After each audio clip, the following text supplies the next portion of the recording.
Bismillahirrahmanirrahim. Assalamualaikum warahmatullahi wabarakatuh. Syukur alhamdulillah kita ucapkan kehadirat Allah Subhanahu wa taala yang mana pada kesempatan ini kita diberikan kesehatan sehingga kita bisa berkumpul di ruangan ini dalam rangka penyebaran pemahaman dan penerapan pengalaman budaya positif.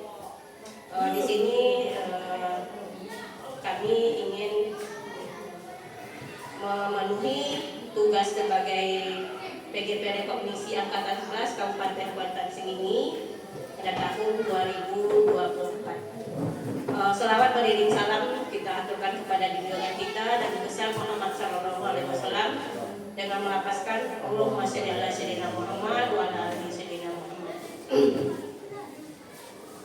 Yang sama-sama kita hormati Bapak Kepala Sekolah SMP Negeri 3 Cilenyi, Bapak Ibu Majelis Guru dan staf tata usaha yang berkesempatan hadir dalam acara ini. Terima kasih sudah memberikan dukungan penuh untuk kita sama-sama saling berkolaborasi dalam memahami tentang apa itu budaya positif. Baik Bapak Ibu, di sini saya akan menyampaikan penyebaran pemahaman dan penerapan pengalaman budaya positif.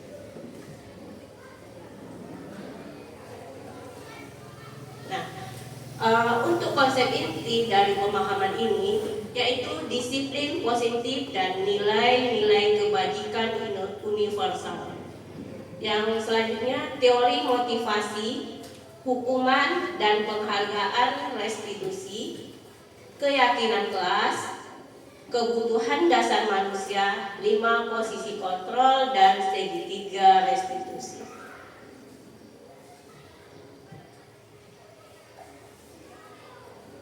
Nah, yang pertama, disiplin positif dan nilai-nilai kebajikan universal. Nah, dalam perubahan paradigma teori kontrol atau teori pilihan ilusi kontrol dari Dr. William Glasser dalam kontrol teori yang kemudian hari berkembang yang dan dinamakan choice theory, meluruskan beberapa miskonsepsi tentang makna kontrol, yaitu ilusi guru mengontrol murid. Yang kedua, ilusi bahwa semua penguatan positif efektif dan bermanfaat. Yang ketiga, ilusi bahwa kritik dan membuat orang merasa bersalah dapat menguatkan karakter.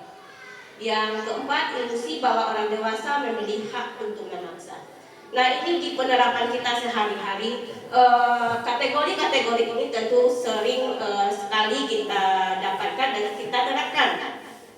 Nah, sebenarnya itu mungkin nantinya akan menjadi pemahaman kita setelah mempelajari dan memahami tentang apa itu budaya positif ini.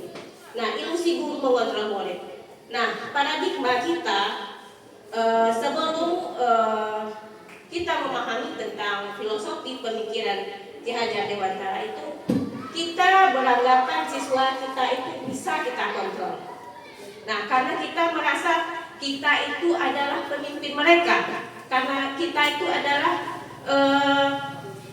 yang otoriter dengan siswa, yang punya kekuasaan terhadap siswa. Nah, di sini itu merupakan suatu pemahaman yang salah. Sebenarnya siswa kita itu adalah mitra bagi kita, di mana kita posisinya kita hanya sebagai pemimpin pembelajaran, bukan pemimpin dari individu dari siswa kita. Selanjutnya, ilusi bahwa semua penguatan positif efektif dan bermanfaat. Nah, mungkin di posisi kita, apa yang kita sampaikan kepada anak itu pikiran kita itu benar. Nah, kita sudah menyampaikan apa yang harus kamu lakukan harus sesuai dengan keinginan saya. Apa yang harus kamu kerjakan sesuai dengan keinginan saya. Namun bukan seperti itu sebenarnya. Kita harus menanyakan apa yang menjadi keyakinan siswa kita, apa yang menjadi keinginan dari siswa kita, sehingga dalam kita menerapkan proses tidak ada berlawanan. Kita maunya anak kita seperti ini, tapi anak kita tidak mampu. Nah, di situ nanti adanya kontroversi antara keinginan siswa dengan keinginan kita sebagai guru. Nah, fungsi kita di sini ini menyelaraskan antara keinginan anak dan keinginan guru kita sebagai guru. Nah, dari itu kita harus mengidentifikasi dan mencari tahu apa gaya belajar yang diinginkan oleh siswa kita. Selanjutnya, ilusi bahwa kritik yang membuat orang merasa bersalah menguatkan karakter. Nah, ini mungkin sering kita lakukan. Saya pribadi juga pernah melakukannya. Sebelum saya mendapatkan pemahaman tentang filosofi KHD ini, membuat merasa bersalah. Kita sering memberikan hukuman atau sanksi terhadap anak. Ketika anak melakukan pelanggaran, ketika anak melakukan apa yang tidak sesuai dengan keinginan kita, kita langsung memberikan sanksi, kita langsung memberikan hukuman. Tapi sebenarnya itu kurang tepat kita lakukan. Kenapa? Karena kita tidak mencari tahu mengapa mereka melakukan itu, ya kan? Seandainya kita mencari tahu, umpamanya dia terlambat datang ke sekolah, langsung kamu terlambat, kamu harus mungkin membersihkan halaman, kamu harus membersihkan WC, kamu harus keliling di lapangan, atau kamu tidak boleh masuk pada jam pelajaran pertama. Itu sebenarnya hal yang tidak tepat yang kita lakukan. Namun kita menanyakan dulu keyakinan terhadap anak. Apa penyebab mereka untuk tidak mengikuti peraturan yang sudah ditetapkan tadi? Nah, dari situ tentu kita akan menimbulkan perasaan anak itu kita memiliki dia, kita memperhatikan dia. Kalau kita langsung memberikan hukuman, tentu otomatis anak takut sama kita, kan? Terus yang anak lakukan perbaikan itu bukan karena hati dia ingin baik, tapi karena dia takut. Oh, nanti Bu Yanti nih masuk piketnya hari Jumat. Kalau saya terlambat tidak yasinan, Bu Yanti nanti disuruhnya saya nih membersihkan WC. Itu pemikiran anak itu supaya cepat datang ke sekolah, mengikuti kegiatan keagamaan karena dia takut sama Bu Yanti. Tapi kalau kita memberikan kesadaran kepada anak, minggu kemarin si A namanya, dia datang, ditanya sama Bu Yanti, kamu kok kenapa terlambat? Iya Bu, rumah saya jauh, kan? Itu alasannya. Bu Yanti langsung mungkin untuk kedepannya usahakan bangun pagi, cari ke solusinya. Mungkin kalau tidak punya kendaraan ke sekolah, datang lebih awal, bangun lebih awal untuk berangkat ke sekolah. Itu solusinya. Selanjutnya, ilusi bahwa orang dewasa memiliki hak untuk memaksa. Nah, tidak pun Bapak Ibu, saya pun juga pernah melakukan. Sebagai orang dewasa kita merasa kita ini benar, ya kan? Kita memaksakan bahwa apa yang kita sampaikan itu adalah benar, apa yang kita lakukan adalah benar. Kamu harus melakukan ini, harus sesuai dengan itu. Kamu tidak boleh melakukan ini. Namun hal tersebut tidak serta-merta harus kita lakukan. Kenapa? Kita harus memperhatikan kebutuhan anak. Umpamanya anak kita memiliki pengetahuan di bidang matematika, mungkin dia kurang. Terus Ibu Wendy, guru matematika kita memaksa dia harus hafal kali-kali 1 sampai 100 dalam waktu 2 hari, gitu kan? Bu Wendy menyamakan sama anak-anak. Orang lain bisa, kenapa kamu tidak? Itu teman kamu bisa, kenapa tidak? Nah, hal tersebut tidak harus kita lakukan. Kenapa? Karena kemampuan dan cara pikir anak kita berbeda-beda. berbeda. Mungkin anak kita yang kurang dalam ilmu pengetahuan tadi akan cakap di bidang sosial, akan cakap di bidang keterampilan. Nah, mungkin di jam olahraga dia bisa menjadi duta olahraga kita, kan, mengharumkan nama sekolah di tingkat nasional. Itu sudah menjadi poin penting. Itu adalah nilai-nilai plus kepada anak kita. Apakah kita nanti akan memberikan nilai yang di bawah KKM kepada anak kita? Tentu tidak. Karena kita manusia mempunyai dua cara pikir, cara berpikir lambat dan cara berpikir cepat. Cara berpikir lambat, bukan orang yang berpikir lambat itu tidak bisa melakukan kebenaran. Orang yang berpikir cepat itu otomatis dia melakukan kebenaran, tidak. Tapi bagaimana cara mereka menyikapi suatu permasalahan. Kita lanjut.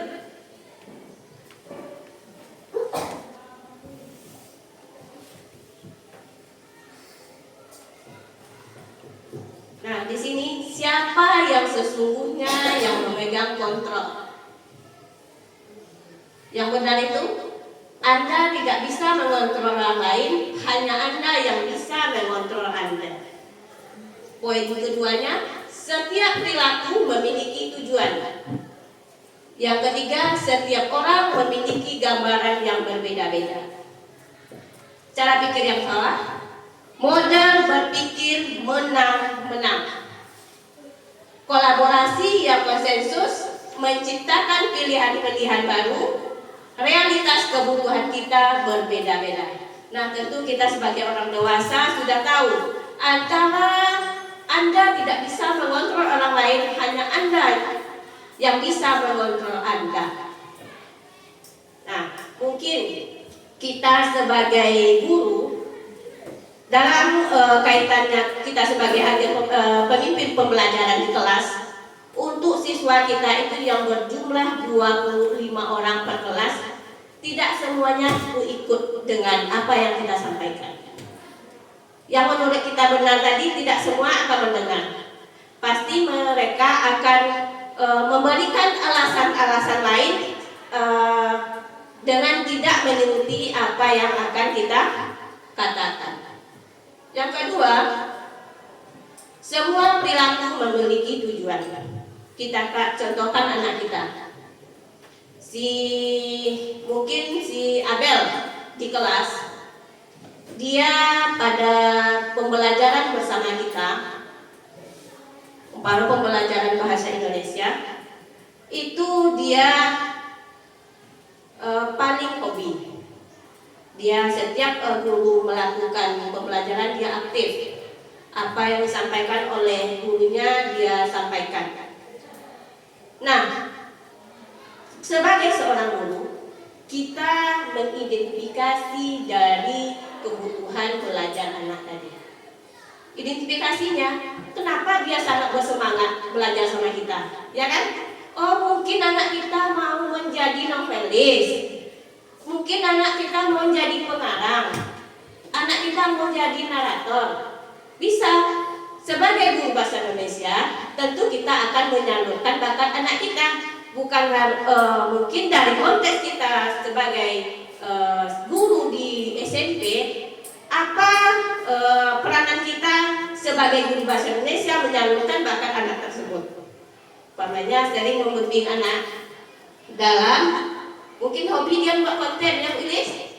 Nah, kalau mungkin Bu Ines mungkin di media kurang bisa, IT-nya kurang bisa berkolaborasi dengan guru lain, mungkin guru Bu Yona guru IT. Nah, Bu Yona tadi siswa saya dia hobinya konten, saya kurang paham kata Bu Ines kan, bagaimana bantu arahkan supaya anak ini bisa menyalurkan apa yang ingin menjadi tujuan dia, apa yang ingin dicapai. Nah, dengan itu kita sudah menimbulkan semangat kepada anak, menimbulkan kepercayaan diri. Selanjutnya, setiap orang memiliki gambaran yang berbeda-beda. Nah, tentu sama kita tahu apa yang orang lain pikirkan tidak sama dengan apa yang kita pikirkan. Kadang yang maksudnya kita menyampaikan terhadap anak ini maksudnya baik, tetapi anak mungkin menerimanya dengan pandangan mereka itu tidak baik. Kita sebagai guru tidak juga bisa menjudge mereka. Kenapa kamu tidak mengikuti apa yang saya sampaikan, yang menurut ibu baik, yang menurut bapak baik? Kenapa kamu berpikiran seperti itu? Nah, sebagai guru kita dengarkan dulu cara pandang mereka itu dari segi yang mana. Kita umpamakan, kalau kita melihat ada suatu benda, kita perhatikan. Di sini saya perhatikan ada gambar, ada foto. Di situ anak berkumpul. Nah, ketika saya tanyakan, kira-kira itu pada foto yang kedua ada bapaknya itu, apa yang mereka lakukan? Kerja kelompok, kata peserta. Yang dipikiran bapak itu apa kira-kira?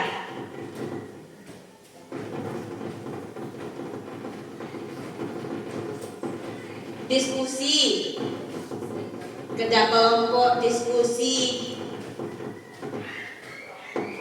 kolaborasi. Nah, di sini dan beberapa orang kita sudah memiliki cara pandang yang berbeda-beda. Tetapi inti yang sebenarnya, kita hanya orang yang membuat ini yang tahu kan, sedang apa gambar itu. Nah, pandangan-pandangan dari bapak ibu yang lain itu, Bu Septi bilangnya diskusi, Bu Ilis kerja kelompok, Bu Wenti kolaborasi. Tujuan mereka itu diskusi, kolaborasi, kerja kelompok. Tujuannya adalah bekerja sama. Mengapa mereka berasumsi bahwa mereka itu bekerja sama? Karena ada perkumpulan di situ. Ada siswanya, ada gurunya. Kalau di sekolah itu apa yang mereka lakukan? Tak mungkin mengopi di situ kan? Ya. Nah, konteks kita sebagai guru dan siswa di situ, tentu mereka melakukan diskusi. Selanjutnya, model berpikir menang-menang. Nah, apa yang kita berpikirkan itu harus berpikir menang-menang. Apa yang mereka perbuat benar, versi dia. Apa yang kita buat benar, versi dia, versi kita sesuai dengan kaidah-kaidah yang sudah ditetapkan. Selanjutnya, kolaborasi dan konsensus menciptakan pilihan-pilihan baru. Nah, menciptakan pilihan-pilihan baru ini tentu kita akan bertujuan untuk mengembangkan kompetensi kita. Bagaimana kita akan meningkatkan kompetensi kita sebagai guru? Tentu kita mempunyai trik dan langkah-langkah untuk mengembangkannya. Selanjutnya ada realitas kebutuhan kita berbeda-beda. Ya. Soal kebutuhan ini tentu setiap orang berbeda-beda dan tujuan kita hidup itu juga berbeda-beda, cara pandang kita berbeda-beda, dan ini yang mengontrol semuanya ini, mengontrol kita adalah kita, mengontrol orang lain tidak bisa kita sepenuhnya oleh kita. Nah, kembali kepada diri kita sendiri, kita harus saling menghargai. Kita lanjut. Nah, ini makna kata disiplin. Makna disiplin adalah belajar kontrol diri dengan menggali potensi kita agar tercapai tujuan mulia, yaitu menjadi seseorang yang kita inginkan berdasarkan nilai-nilai yang kita hargai. Nah, ini nilai negatifnya. Namun, dalam budaya kita, makna disiplin telah berubah menjadi sesuatu yang dilakukan pada orang lain untuk mendapatkan kepatuhan. Kecenderungan umum adalah menghubungkan kata disiplin dengan ketidaknyamanan, bukan dengan apa yang kita hargai atau pencapaian suatu tujuan mulia. Nah, ini poinnya. Dulunya saya sebelum mengikuti program ini memaknai kata disiplin itu juga sama seperti yang kata-kata yang negatif yang di bawah. sesuatu yang dilakukan untuk orang lain untuk mendapatkan kepatuhan. Mana? Kamu harus disiplin. Harus disiplin itu konteksnya tidak boleh ini, tidak boleh ini, tidak boleh ini. Saudara siswa, kamu tidak boleh datang terlambat. Kamu tidak boleh berpakaian yang tidak rapi. Kamu tidak boleh bersepatu putih. Nah, itu maksud kita itu memberikan kata-kata tidak itu supaya mereka patuh. Sebenarnya disiplin yang kita inginkan itu bukan seperti itu. Kita bertujuan menyampaikan nilai-nilai yang berisikan nilai disiplin itu menjadikan mereka mencapai tujuan mulia, yaitu menginginkan mereka menjadi seseorang yang memiliki nilai-nilai yang kita hargai. Nah, mereka berpakaian rapi, kita menghargai mereka. Kamu terlihat rapi, bersih, kamu cepat datang sekolah, kamu terlihat rajin, kamu tidak melanggar peraturan sekolah, berarti kamu orang yang menghargai diri sendiri, menghargai waktu. Nah, nilai-nilai seperti itu yang akan kita tampilkan, bukan memberikan ketidaknyamanan. Ketika kamu tidak melakukan ini, kamu akan menjadi ini. Nah, itu konsensus adalah kita memberikan hukuman terhadap anak kita. Kita lanjut. Nilai-nilai kebajikan universal. Nilai-nilai kebajikan adalah sifat-sifat manusia yang merupakan tujuan mulia yang ingin dicapai setiap individu. Nilai-nilai tersebut bersifat universal dan lintas bahasa, suku bangsa, agama maupun latar belakang. Ini kurang tulisnya nih. Nilai-nilai kebajikan yang ingin dicapai oleh setiap anak Indonesia kita kenal dengan profil pelajar Pancasila. Yang pertama, beriman bertakwa kepada Tuhan Yang Maha Esa dan berakhlak mulia, mandiri, bernalar kritis, berkebinekaan global, bergotong royong dan kreatif. Nah, nilai-nilai P5 ini tentu tidak asing bagi kita dan sudah kita implementasikan baik nanti di kelas oleh kita dan kegiatan pada kegiatan P5 dalam lingkup sekolah kita. Yang kedua, teori motivasi, hukuman dan penghargaan serta restitusi. Teori motivasi perilaku manusia. Yang pertama, untuk menghindari ketidaknyamanan atau hukuman. Motivasinya adalah motivasi eksternal. Yang kedua, untuk mendapat imbalan. Motivasinya adalah motivasi eksternal. Yang ketiga, untuk menghargai diri sendiri, motivasi internal dan tujuan disiplin positif. Nah, di sini perilaku manusia itu dikategorikan menjadi 3 bagian. Nah, menghindari rasa yang ketidaknyamanan dan menghindari atas hukuman itu merupakan motivasi eksternal. Motivasi eksternal itu motivasi di luar diri mereka, di mana mereka melakukan itu, mereka melakukan yang benar versi orang yang memimpin dia karena ingin mungkin supaya tidak dapat hukuman. Yang kedua, mendapat imbalan. Nah, motivasi eksternal ini tidak melekat pada diri anak kita. Kenapa? Karena ada sesuatu. Ketika kita tidak memberikan respon apa-apa terhadap anak, ketika dia melanggar, tidak memberikan hukuman, ketika mereka tidak melanggar kita, tidak melakukan reaksi apa-apa, mereka itu lolos saja, tidak melakukannya. Nah, yang terbaik dari motivasi adalah untuk menghargai diri sendiri. Nah, prinsip untuk menghargai diri sendiri ini yang harus kita tanamkan terhadap anak didik kita. Gimana? Itu adalah motivasi internal. Disinilah nantinya tujuan dari disiplin positif. Kenapa? Anak melakukan itu memiliki kesadaran dari dirinya. Kalau anak kita sudah memiliki kesadaran dari dia, untuk umpamanya kita setiap pagi mengambil sampah, membersihkan pekarangan sekolah, tidak perlu kita lagi teriak-teriak, "Hai kamu kesini, tolong bersihkan ini, itu yang di belakang, tolong kesini." Itu tidak perlu kita lakukan. Kenapa? Mereka datang ke sekolah, sudah ambil sapu, bersihkan halaman, setiap sampah yang mereka miliki, mereka buang ke tong sampah, setiap sampah yang mereka lihat, mereka ambil, mereka buang ke tong sampah. Itu apa? Suatu sikap dari motivasi internal. Tidak takut nanti, oh ibu piket itu kalau kita tidak ngambil sampah nanti marah.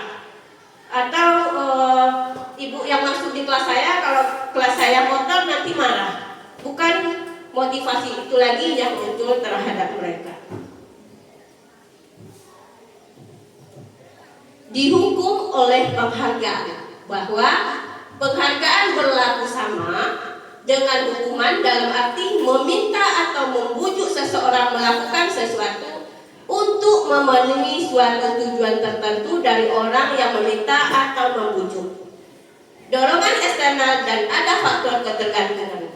Beberapa dari pemberian penghargaan seperti yang disampaikan oleh Alfikon 1993, poin pertamanya, pengaruh jangka pendek dan jangka panjang. Penghargaan menghukum, penghargaan mengurangi ketepatan, penghargaan tidak efektif, penghargaan menurunkan kualitas, penghargaan mematikan kreativitas, serta penghargaan mengurangi motivasi intrinsik. Lanjut. Nah, ini ada tabel tentang hukuman atau konsekuensi. Nah, mari sama-sama kita telaah. Ini ada suatu kalimat, mencatat 100 kali di dalam buku kalimat. Saya tidak akan terlambat lagi karena terlambat ke sekolah. Nah, menurut Bapak Ibu ini hukuman atau konsekuensi? Pak? Hukuman. Kenapa itu hukuman? Ya, karena ini memberikan rasa tidak nyaman. Ketika dia terlambat, langsung kita berikan hukuman, suruh dia mencatat. Tentu dengan mencatat 100 kali itu capek tidak? Capek, kita aja mungkin tidak sanggup melakukan, tapi berkeberatan. Lari mengelilingi lapangan basket 2 kali karena terlambat hadir di sekolah. Ini hukuman atau konsekuensi? Hukuman. Nah, mungkin kalau lari mengelilingi lapangan basket 2 kali karena terlambat hadir itu, seperti yang saya sampaikan tadi, kita restitusi anak dulu, kita tanyakan kenapa dia terlambat. Bukan serta-merta kita langsung memberikan hukuman. Yang ketiga, membersihkan coretan yang dibuatnya di meja tulis. Apa itu? Konsekuensi. Ya. Selanjutnya, murid diminta untuk push up 15 kali karena tidak menggunakan masker di sekolah. Hukuman. Yang menggantikan kertas tugas teman yang telah dicoret-coret. Konsekuensi. Berarti belum sampai udah paham Bapak Ibu kan? Memang sudah mantap kuliah SMP 3 ini.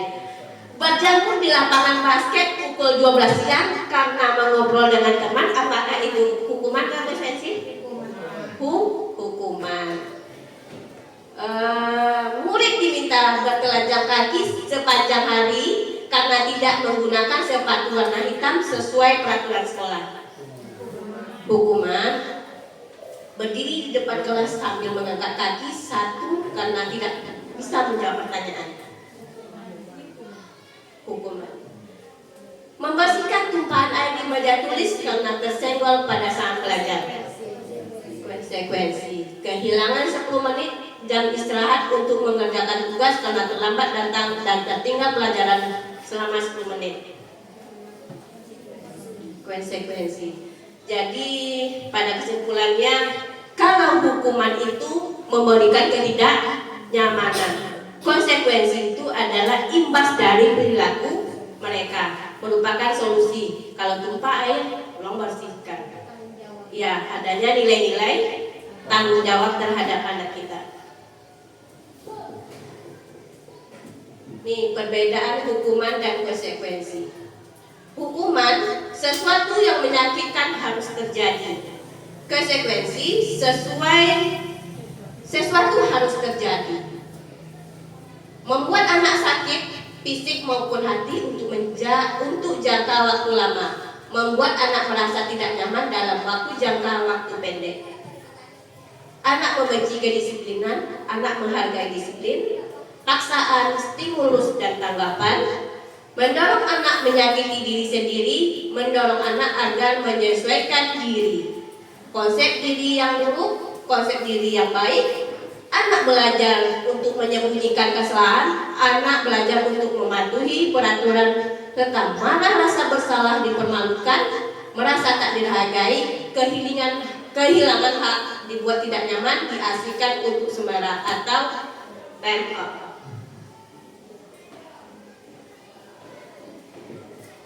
Nah, di sini kita akan mengenal dengan konsep apa itu restitusi.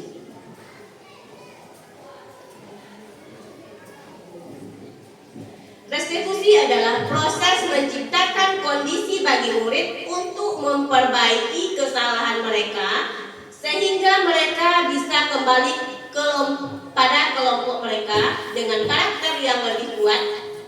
Restitusi juga adalah proses kolaboratif yang mengajarkan murid untuk mencari solusi untuk masalah dan membantu murid berpikir tentang orang seperti apa yang mereka inginkan dan bagaimana mereka harus memperlakukan orang lain. Di sini menurut pendapat Gosen pada bukunya yang diterbitkan tahun 2004. Nah, ini ada 9 ciri-ciri restitusi. Pertama, bukan untuk menebus kesalahan, namun belajar dari kesalahan. Yang kedua, memperbaiki hubungan. Ketiga, tawaran bukan paksaan. Keempat, restitusi menuntut untuk melihat ke dalam diri. Restitusi mencari kebutuhan dasar yang mendasari tindakan. 6. Restitusi diri adalah cara yang paling baik. 7. Restitusi fokus pada karakter bukan tindakan. 8. Restitusi fokus pada solusi. Dan 9. Restitusi mengembalikan murid yang berbuat salah pada kelompoknya.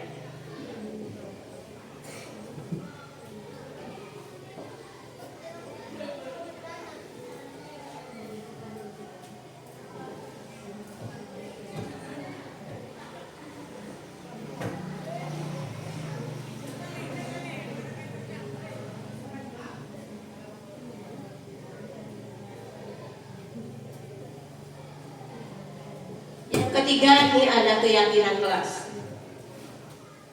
Apa itu keyakinan kelas? Nah, mengapa tidak peraturan saja, mengapa harus keyakinan kelas? Nah, untuk mendukung motivasi intrinsik, kembali ke nilai-nilai keyakinan lebih menggerakkan seseorang dibandingkan mengikuti serangkaian peraturan-peraturan. Nah, ini ada 2 posternya, yang mana merupakan keyakinan kelas dan mengapa. Nah, ini peraturan kelas. Di sini ada jaga kebersihan kelas kita. Ini peraturannya. Mari membantu kapanpun kita bisa. Taruh kembali barang lirat yang tepat. Mari lakukan yang terbaik. Bicaralah dengan guru kita jika kamu memiliki masalah. Dan keyakinan kelas, di sini ada poinnya, menghormati, ada kehadiran, ada jujur,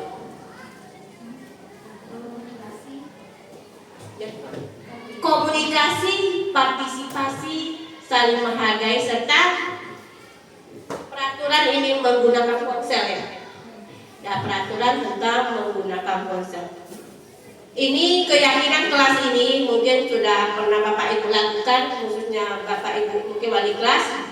Kalau secara pribadi tentu kita sebagai guru mata pelajaran, sebelum kita memulai pembelajaran tentu kita juga sudah membuat keyakinan kelas bersama anak didik kita supaya keadaan kelas kita selama pembelajaran itu berjalan dengan tertib dan lancar. Ini ada budaya positif lingkarannya, lingkungan positif, ada keyakinan kelas, ada peraturan kelas. Ini perbedaan antara peraturan dan nilai kebajikan yang dituju. Peraturan itu mewujudkan nilai kebajikan yang dituju. Dari kembalikan barang ke tempatnya itu adalah nilai kebajikannya yang dituntut adalah nilai tanggung jawab. Ketika guru melarang siswa dilarang mengganggu orang lain, itu kita memunculkan nilai kebajikannya adalah menghormati orang lain. Hadir di sekolah 15 menit sebelum pembelajaran dimulai, menghormati orang lain dan berkomitmen. Dilarang melakukan kekerasan untuk keselamatan, menghormati orang lain. Dilarang menggunakan narkoba, itu nilai kebajikannya adalah kesehatan. Bergantian atau menunggu giliran, menghormati orang lain dan bersabar. Dilarang merokok, keselamatan dan kesehatan. Gunakan masker, keselamatan dan kesehatan, serta berjalan di kelas dan koridor untuk keselamatan dan keamanan. Yang poin nomor 4, ada kebutuhan dasar manusia.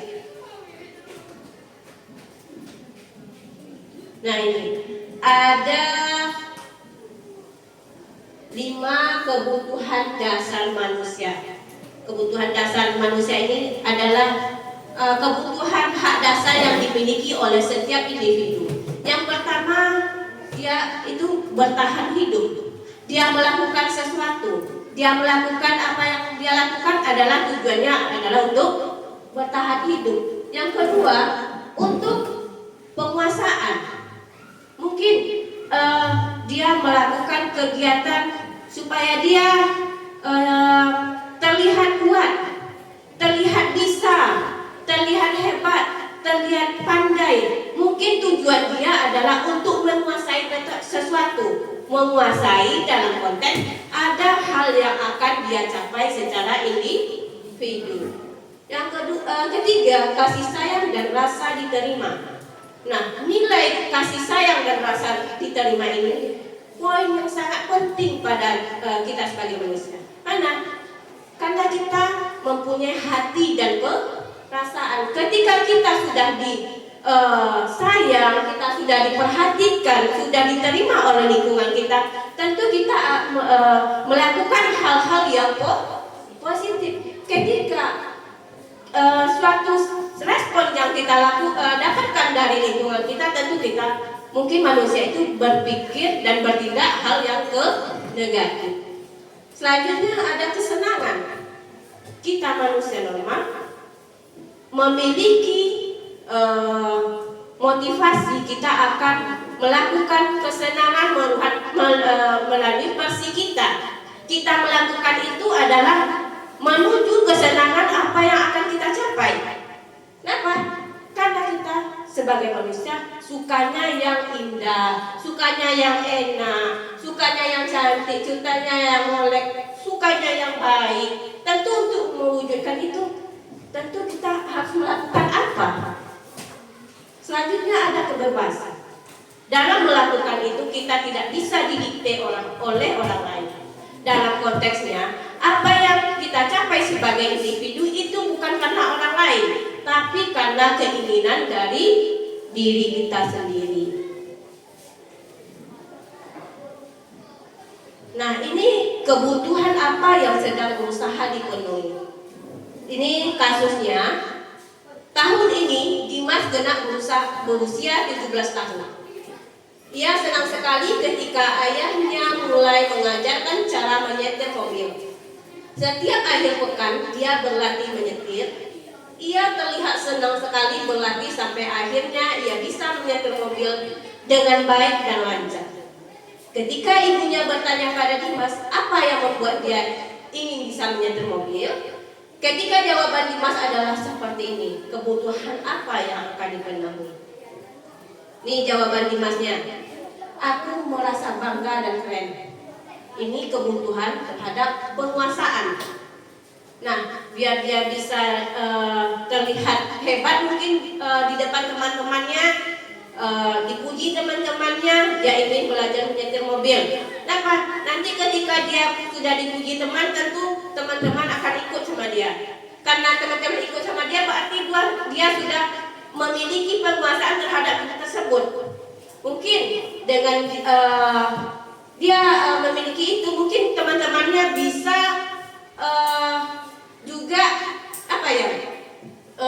menyalurkan apa yang diinginkan temannya terhadap si Dimas ini. Selanjutnya dia bisa jalan-jalan naik mobil sama teman-temanku. Nah, di sini ada kasih sayang dan rasa diterima. Selanjutnya, aku senang jika pergi ke tempat-tempat yang aku suka. Ini adalah kebebasan. Menyetir mobil itu seru, merupakan kesenangan. Yang kelima, ada posisi kontrol. Nah, posisi kontrol ini ada 5. Ada 5 posisi kontrol yang diterapkan oleh seorang guru, orang tua ataupun atasan dalam melakukan kontrol. Kelima posisi kontrol tersebut adalah: pertama, posisinya adalah sebagai penghukum. Kedua, pembuat rasa bersalah. Yang ketiga, sebagai teman. Yang keempat, pemantau. Dan terakhir adalah manajer.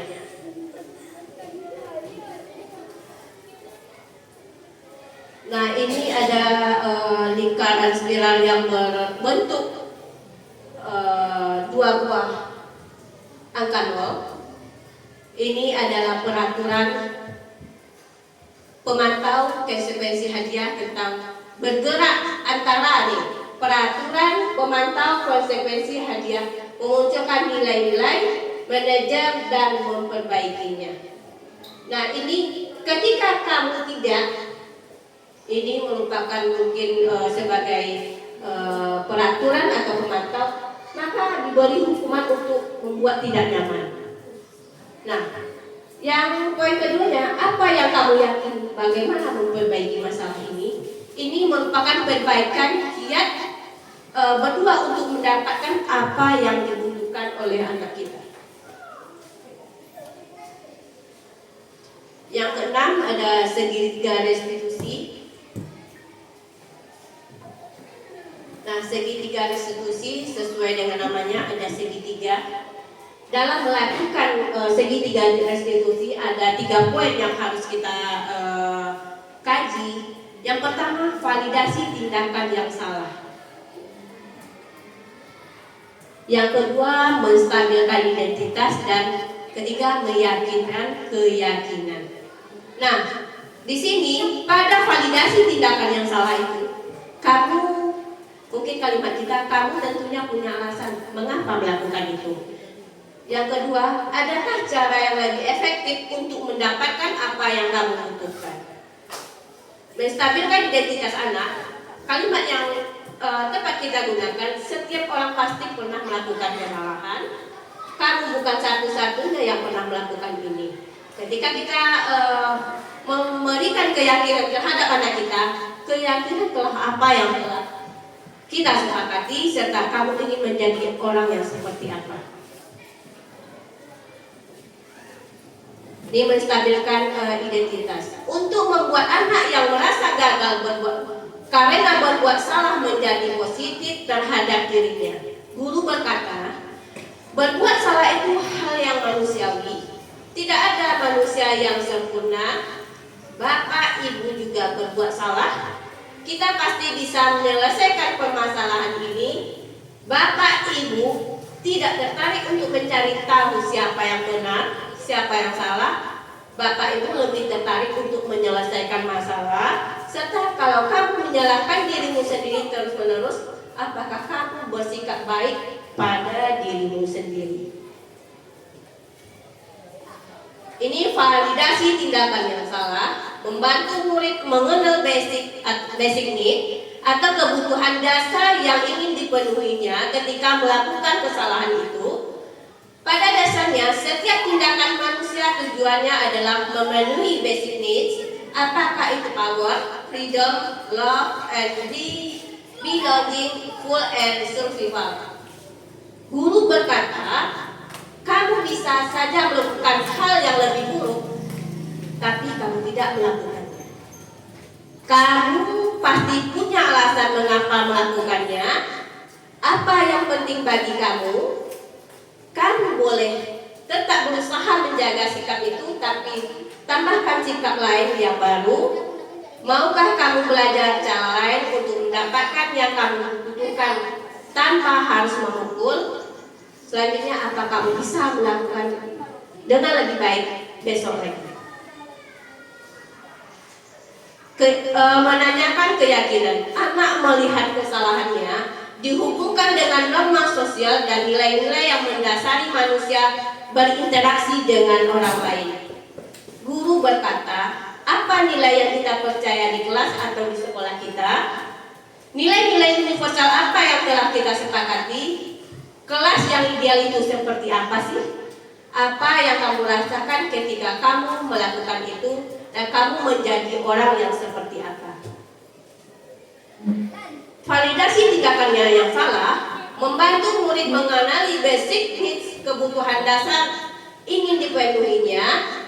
Pada dasarnya setiap tindakan manusia tujuannya adalah memenuhi basic needs. Oh, ini yang tadi ya, salah klik, maaf. Ini penerapan budaya positif yang sudah saya lakukan dalam praktiknya. Ini kasus anak dengan ya. Ini kasus CV kalau nggak salah ini. Dia melakukan kerja kelompok dengan temannya, tapi ada teman yang tidak mau berdiskusi.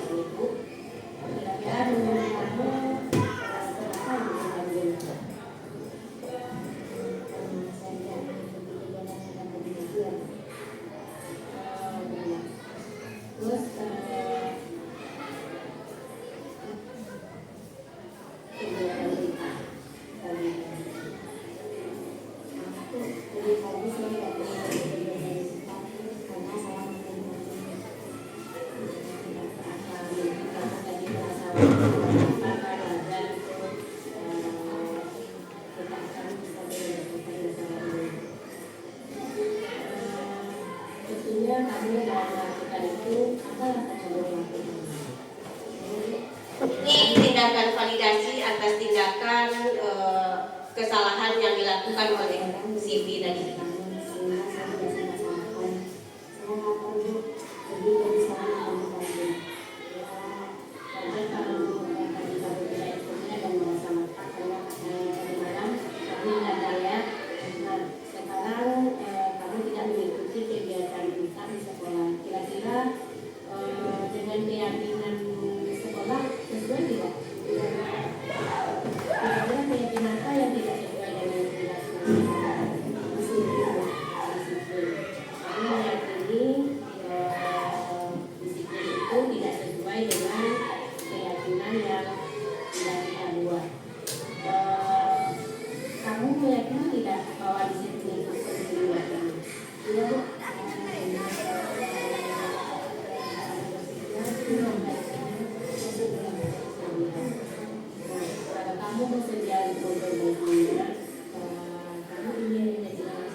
dalam bentuk pembangunan saya.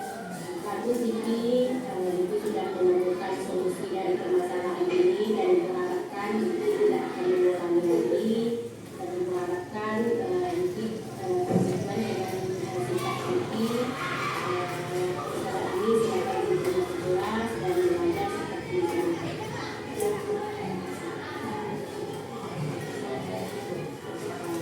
Assalamualaikum warahmatullahi wabarakatuh. Perkenalkan, nama saya Testimoni dari kelas 1 SMPN Negeri Cimandi. Saya merasa bangga diajak melakukan praktek dan diskusi. Pendapat saya dihargai walaupun saya telah melakukan kesalahan. Saya diajak berdiskusi bagaimana dapat menemukan solusi dari permasalahan tersebut. Saya belajar agar bisa menjadi orang yang disiplin dan bertanggung jawab.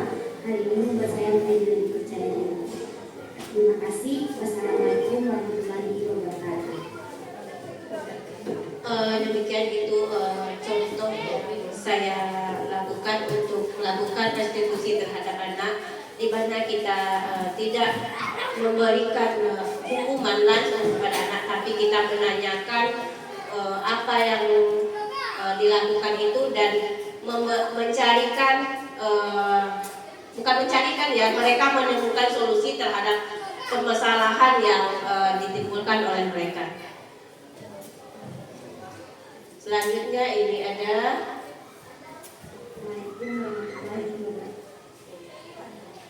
video tentang membuat keyakinan kelas. Ini saya kemarin membuatnya di kelas 82.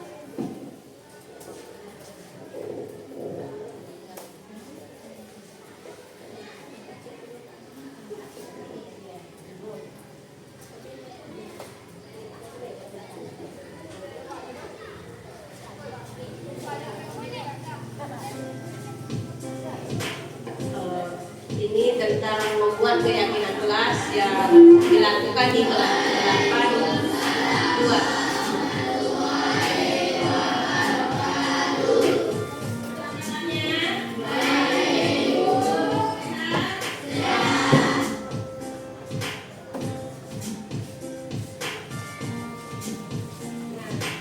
Di sini saya meminta kepada anak-anak untuk menuliskan pendapat tentang apa yang menjadi kesepakatan nantinya yang akan dijadikan menjadi sebuah keyakinan.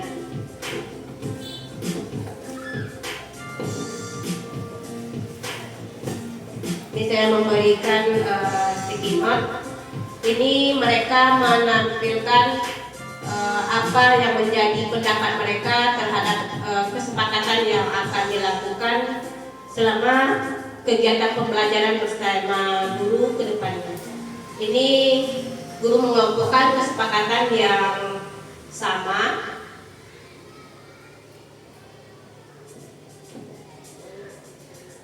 Setelah membuat kesepakatan, ini disatukan pendapatnya, murid-murid akan menempelkan apa yang menjadi keyakinan dari mereka untuk proses kegiatan belajar mengajar.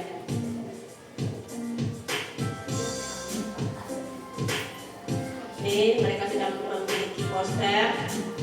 Ini foto bersama mereka.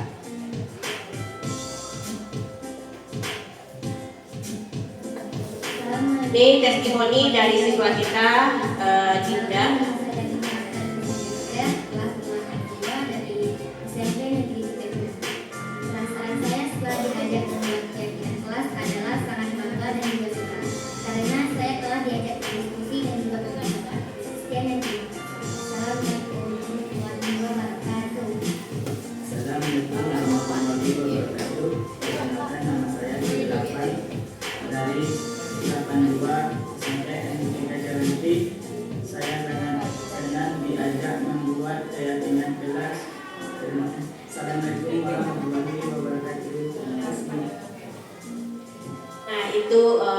Proses pembuatan keyakinan kelas untuk memulai kegiatan pembelajaran bersama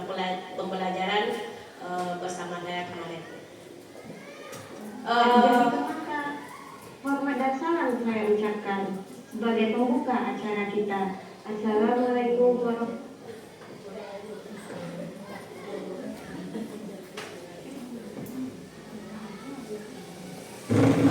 Berikutnya, demikianlah penjelasan mengenai disiplin positif sebagai upaya-upaya yang dapat dilakukan dalam membangun budaya positif di sekolah. Ya. Tentunya untuk mewujudkan hal ini membutuhkan proses yang tidak bisa dilakukan dalam waktu singkat. Selain itu, proses ini juga membutuhkan keterlibatan semua pemangku kepentingan di sekolah. Ya, sebelum kita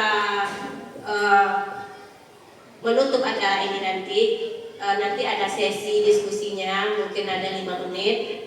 Dalam penerapan disiplin positif ini, hendaknya guru memiliki standar kepribadian profesional dan sosial yang baik, di mana guru mampu merefleksikan dirinya dalam posisi kontrol saat ini. Bagaimana perjalanan dirinya sebagai among atau manajer yang menuntut murid-muridnya menjadi insan yang mandiri, merdeka, dan bertanggung jawab. Ini sesuai dengan standar pendidikan nasional kita. Ya, untuk sesi presentasi ini saya sudahi dan kita lanjut. Ada yang akan kita diskusikan. Silakan Bapak Ibu jika ada yang mau diskusikan. Mungkin waktu kita 5 menit. Silakan.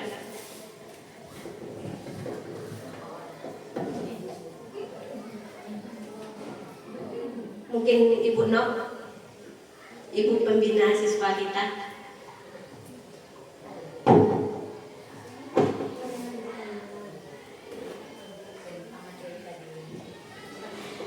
Boleh apa saja.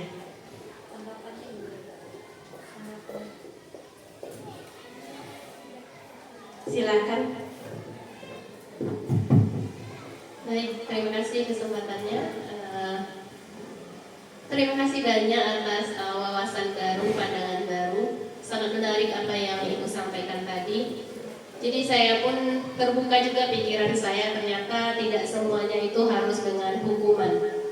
Beberapa hal bisa kita selesaikan dengan barangkali musyawarah, walaupun anak itu masih di bawah umur ya, belum dewasa, tetapi mereka juga punya pikiran sendiri begitu. Mungkin itu saja Ibu, terima kasih banyak sudah memberikan kami sedikit pandangan, pengetahuan yang sebelumnya barangkali belum kami miliki.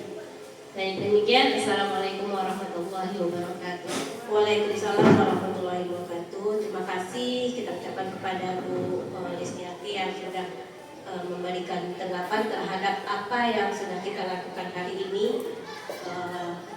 Beliau berkata bahwa ini merupakan pencerahan ya Bu, menambah pencerahan bagi kita, sehingga mungkin apa yang menjadi kegundahan kita yang dulunya mungkin kurang tepat kita lakukan dengan ini menjadi pedoman bagi kita dalam bersikap kita sebagai guru yang digugu dan ditiru. Kira-kira ada lagi yang ingin disampaikan oleh Bapak Kepala Sekolah kita?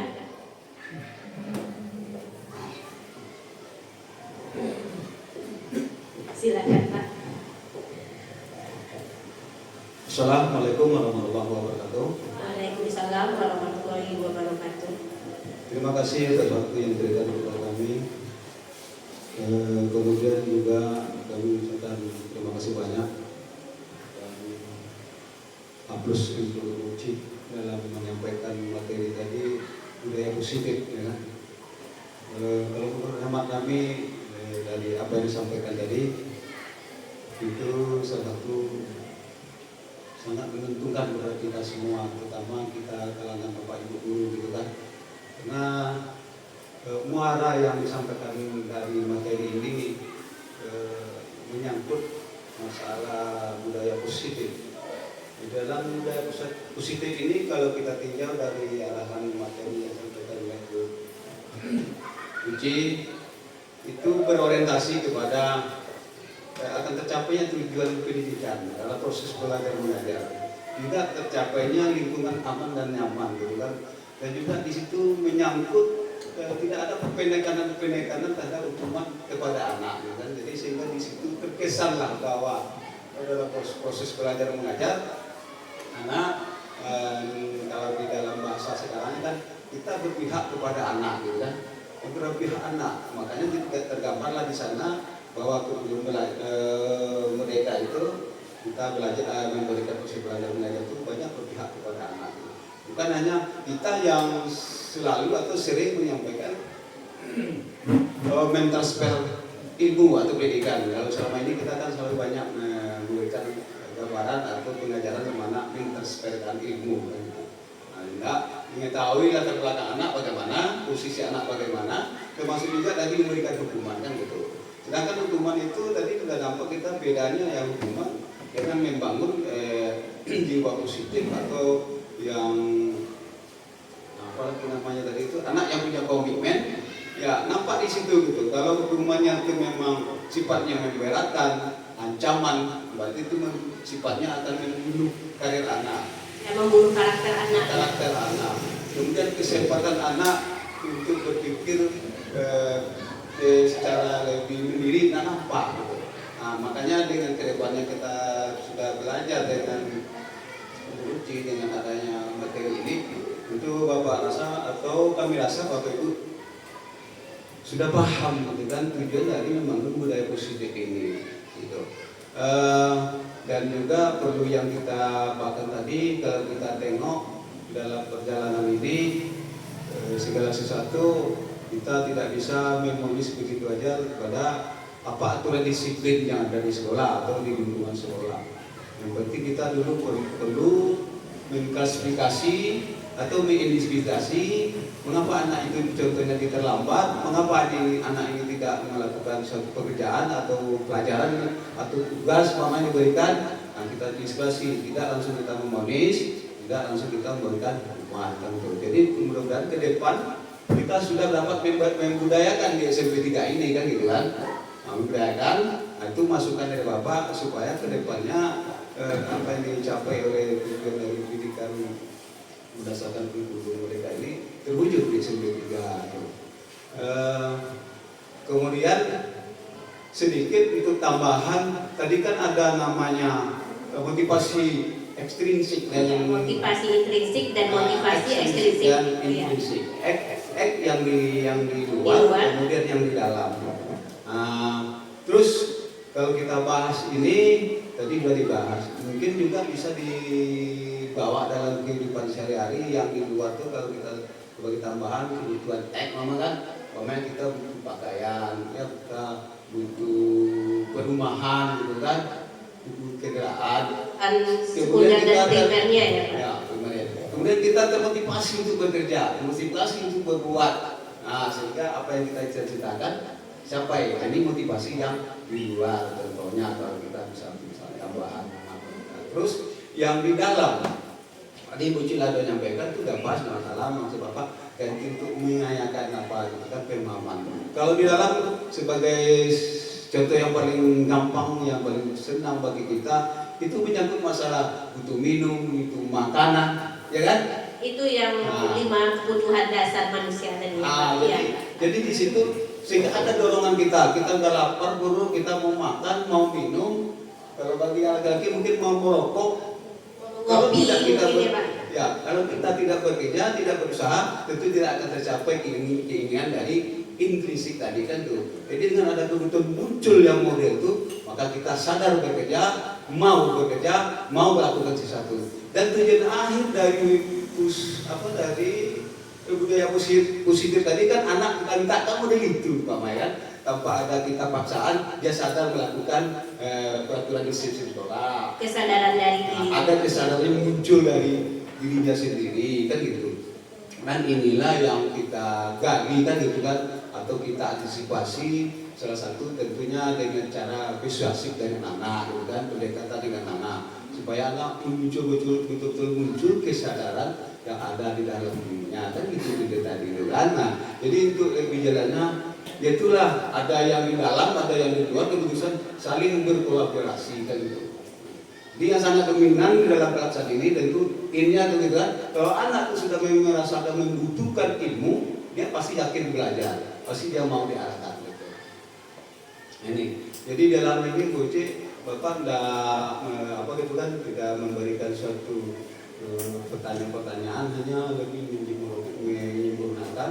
Nanti di kapan itu ada tampil ada apa, mudah-mudahan lebih keren lagi, lebih pas lagi gitu kan. Kemudian nanti dalam budaya positif ini tadi kami dari awal tergambar baru Bu Ci mungkin umpamanya tingkah laku positif ini, budaya positif ini, sebelum makan kita baca bismillah, kita ajar sama anak, itu positif. Saya rasa benar-benar itu tadi gitu kan, rupanya gitu kan gitu. Kemudian kalau kita ketemu dengan orang, kita umpamanya mengucapkan salam, pameran, atau kita dikasih oleh orang sesuatu, kita ucapkan terima kasih, bangunan. Saya kira sampai begitu aja tadi, rupa-rupanya lebih begitu kan gitu. Jadi, nah ini karena ini menyangkut materi yang disampaikan. Kan? Kemudian kalau yang tidak positif tentu ada pula gambarannya kan kepada orang tua kita tidak hormat, kita berkata kasar-kasar kan, itu yang tidak positif. Nah, jadi kemudian di dalam hal ini makanya berarti kita nyasin apa bukan kritik-kritik kan, jadi mantapnya dari awal tadi budaya positif, Bapak kalau bisa gitu kan mengarahkan Bapak Ibu kasih sedikit LB-nya gitu kan, jadi LB-nya maka muncullah. Kan? Mohon konfirmasi LB itu. Jadi itu aja Bu Ci. Mudah-mudahan Bapak Ibu paham, nggak rasa apa, nggak canggung lagi menghadapi anak, nggak canggung dalam proses belajar, baik itu di luar maupun di dalam, baik itu teori maupun praktek kan gitu. Karena sekarang senjata itu lagi dibawain deh Bu Ci gitu. Terima kasih banyak Bu Ci dan atas waktunya yang diberikan. Kemudian kalau ada nanti masukan Bapak tadi kurang pas, ya itulah kalimat Bapak. Kalau ada yang bagus ya itulah untuk mudah-mudahan bisa kita pakai bersama. Demikian, terima kasih. Mohon maaf. Wassalamualaikum warahmatullahi wabarakatuh. Waalaikumsalam warahmatullahi wabarakatuh. Terima kasih kita ucapkan kepada Bapak Kepala Sekolah, pengalaman yang luar biasa, masukan-masukan yang luar biasa. Ini akan menjadi masukan bagi saya dan bagi kita semuanya untuk penerapan disiplin positif bagi lingkungan sekolah kita, dan mudah-mudahan nilai-nilai dari disiplin budaya positif ini akan mampu kita tampilkan, kita cerminkan terhadap anak didik kita, sehingga kita bisa mewujudkan cita-cita pendidikan nasional itu memberikan pendidikan yang merata, memberikan pendidikan yang memerdekakan terhadap anak didik kita dengan mengedepankan pendidikan yang berpihak kepada anak. Kira-kira ada yang lagi yang mau disampaikan? Dan terima kasih. Saya ucapkan untuk sesi pertemuan kali ini untuk Bapak Ibu semuanya, dukungan penuh dari kepala sekolah, Bapak Ibu guru semuanya.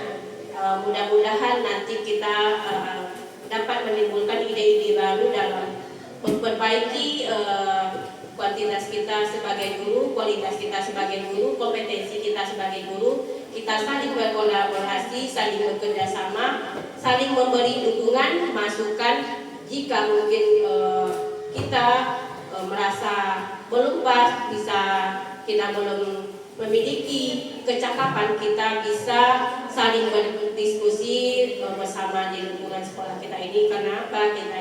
Kita merupakan keluarga besar dari SMP Negeri 3 Cirebon. Akhir kalam, kesempurnaan itu hanya milik Allah. Mungkin kekurangan itu datangnya dari saya. Ada kata yang kurang tepat yang saya sampaikan, baik tingkah ataupun perilaku, saya mohon maaf. Saya sudahi dengan Assalamualaikum warahmatullahi wabarakatuh.